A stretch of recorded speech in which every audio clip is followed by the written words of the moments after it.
Merci beaucoup d'être avec nous pour le magazine de la santé. Allô docteur. Philippe, bonjour. Bonjour Marina. Dans l'actualité, on va parler du personnel des maisons de retraite et des EHPAD qui sont en grève, qui sont extrêmement en colère. On écoutera une infirmière qui travaille dans un EHPAD spécialisé pour personnes atteintes d'Alzheimer. Dans l'actualité également, on s'intéressera à l'épidémie de rougeole qui sévit actuellement en Aquitaine.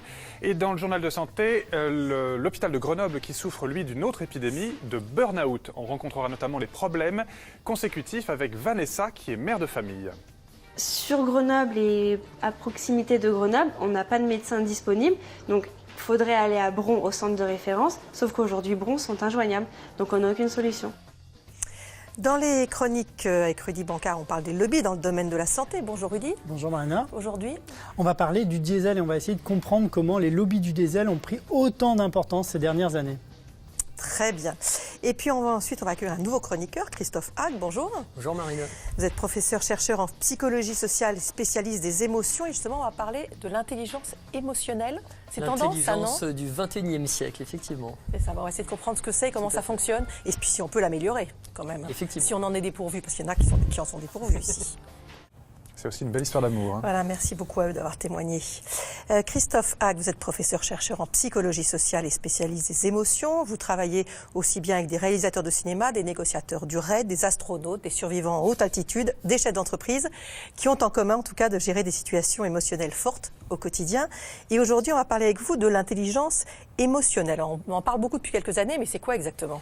Alors l'intelligence émotionnelle, en fait, c'est une intelligence à part entière qui a été vraiment popularisée au milieu des années 90, tout simplement parce qu'elle représentait une alternative aux diplômes tout-puissants, aux quotients intellectuels qui régissent quand même un petit peu nos vies et nos parcours professionnels.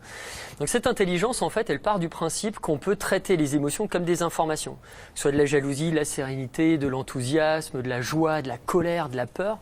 En fait, toutes ces émotions ont des informations en elles qui sont hyper utiles.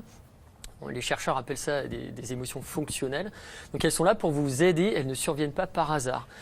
Donc l'intelligence émotionnelle, en fait, elle joue un peu le rôle, pour les fans de Starsky Hutch, un petit peu de Huggy les bons tuyaux. Ouais, j'adore. Voilà, donc, ça nous parle. Ce sont des informateurs assez utiles. Alors ça parle, je suis désolé de vous le dire, mais un peu moins à mes étudiants de 22 ans. Oui, parce qu'on en a 23 et que voilà, on a dépassé cet âge. À une année près. Et donc cette intelligence, en fait, elle comprend tout un tas de capacités qui, lorsque vous les maîtrisez, vous permettent de vous adapter très bien à certaines situations, notamment des situations qui sont à enjeu pour vous, qui sont complexes, qui bullent d'un point de vue émotionnellement. Dois-je rester avec mon ou ma partenaire ? Dois-je changer de boulot ? Est-ce que je dois investir dans ce projet ou pas ? Donc ce GPS va teinter votre choix en faisant apparaître en vous des sensations plaisantes ou déplaisantes qui vont être comme des guides. Et cette intelligence, elle vous place vraiment dans l'ici et maintenant et elle vous donne un choix, une coloration par rapport à des casse-têtes qui quelquefois empoisonnent notre quotidien. Alors ça, c'est la théorie. Maintenant, en pratique, comment ça marche ? Alors en pratique, comme je vous le disais, il y a un ensemble de capacités mentales. La première d'entre elles, elle équivaut à ce qu'on appelle une sorte de check-up émotionnel. C'est déjà capter l'information, comme pour le médecin qui doit diagnostiquer, qui doit repérer des symptômes pour ensuite prescrire une ordonnance et agir. Donc là, il ne faut pas se tromper, c'est la première phase donc, de capture d'infos. Et cette information émotionnelle, vous allez la trouver un peu partout. Ça peut être par exemple sur le visage humain. Donc là, on va vous montrer la photo d'une personne. À votre avis, qu'est-ce qu'elle ressent ? Alors, c'est assez facile. Triste, hein. Voilà. Alors, elle est triste. Pourquoi est-ce qu'elle est triste ? Parce que son copain l'a quitté hier. Alors, peut-être. C'est vrai ? Voilà. En tout cas, physiquement, parce qu'elle pleure surtout. Mais en tout cas, dans la cause, quand il y a tristesse, c'est qu'il y a eu perte de quelque chose. Donc, effectivement, ça pourrait être le cas. Peut-être qu'elle a été quittée par son copain. Et les manifestations des expressions sur le faciès humain, représentent une sorte de Da Vinci Code que les chercheurs ont réussi à craquer comme on craque un code informatique. Et donc ces micro-expressions, là, pour revenir sur l'image, elles sont assez claires. Donc vous avez un espèce d'abaissement du visage, les paupières qui s'abaissent, le regard qui pointe vers les chaussures. Vous avez la bouche, alors là c'est un peu moins accentué, mais chez les personnes tristes, vous avez une sorte de U renversée. Vous avez les extrémités des sourcils également qui pointent vers le bas. Bon bref, vous avez tout un tas de micro-expressions qui permettent de repérer tout simplement la nature de l'émotion chez autrui. L'émotion, elle se retranscrit aussi, elle se manifeste à travers la voix. On va rester sur le registre des personnes tristes, c'est pas très joyeux, mais bon, une personne triste va avoir une voix assez faiblarde, qui couvre en général 20 à 25% d'une octave.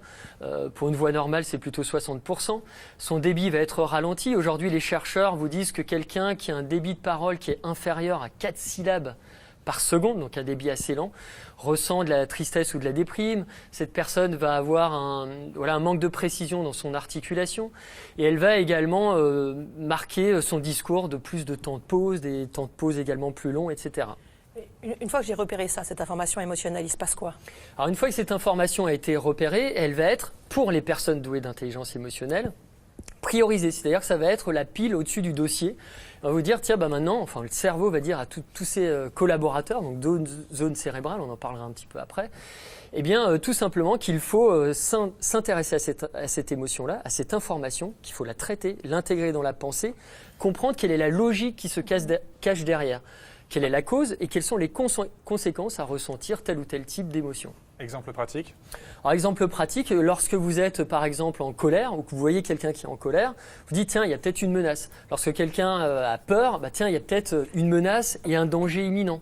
Lorsque je reviens sur la tristesse, quelqu'un est triste, c'est qu'il a dû perdre quelque chose. Causalité, conséquence. Lorsque vous êtes triste, on sait par exemple que vous avez subi un revers assez cuisant ou alors on vous a quitté.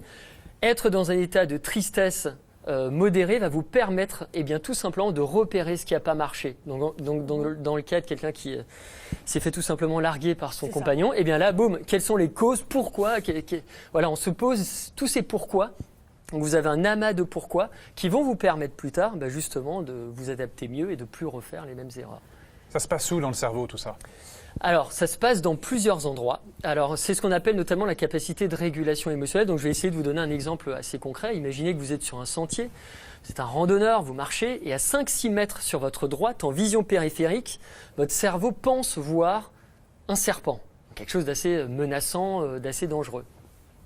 Donc là, vous allez avoir une structure primitive qui va s'activer tout simplement, qui va s'exciter dans votre cerveau. Elle a un nom, ça s'appelle l'amygdale limbique, on pourrait dire émotionnel. Et cette amygdale, en fait, elle s'excite tout simplement parce que chaque fois que vous avez une menace ou un danger fort, boum, il va y avoir excitation.